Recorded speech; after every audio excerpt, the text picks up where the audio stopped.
Hello, and welcome to the Consumer Electronics Show. Neil Bosher here from Deloitte's Future of Health lead. And I'm with Andy Davis, and we're back at CES in Las Vegas, Nevada, and we're thrilled.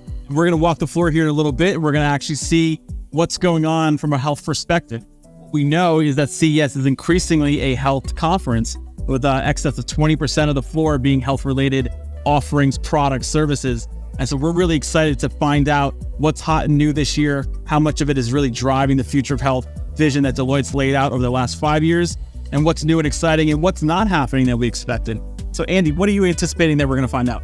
Yeah, we were here last year, and what's interesting is that we saw so many vendors last year that had some innovation that they brought to the market. So I'm excited to see where they're at in this journey, because we know it doesn't just stop when you come to CES. They're trying to figure out how to go to market. And so for me, seeing the progression that we've seen in the science and some of those organizations is going to be pretty interesting. Yeah, I'm looking forward to that. I'm looking forward to what's new.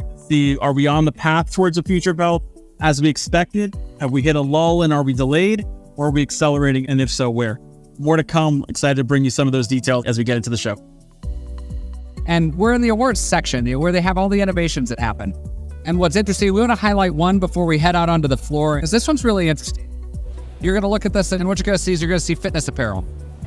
But this is a wearable for digital health that has no battery. And what it's charged by is the electric current that actually sits within your body. So that electric current is then used to help with muscle repair, help with muscle fatigue, help you actually have a more productive and facilitated fitness session. So Neil, what's interesting about this to you as you look at this? I mean, this is a fascinating one for us, in part because when we wrote the original paper in 2018, we talked about smart clothing being a very real thing.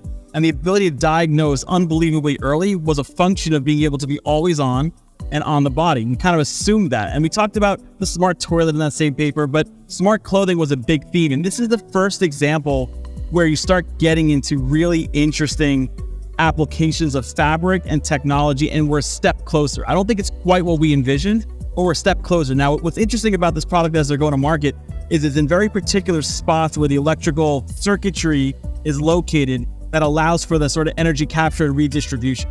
What will be even more interesting is if you could tailor those locations over time. What will be even more interesting still would be if you can get some feedback from the body to say is it being effective or not. But this is step one, and it's a remarkable step, because if you look at these yoga tights, it would look like any other product out there, and you would never know that it actually got real technology. Never know that it was actually helping your body be more fit and repairing your body as you're working out. I think it's phenomenal. There's a real gem of an awardee, I think, this year, because it's a step forward in an area.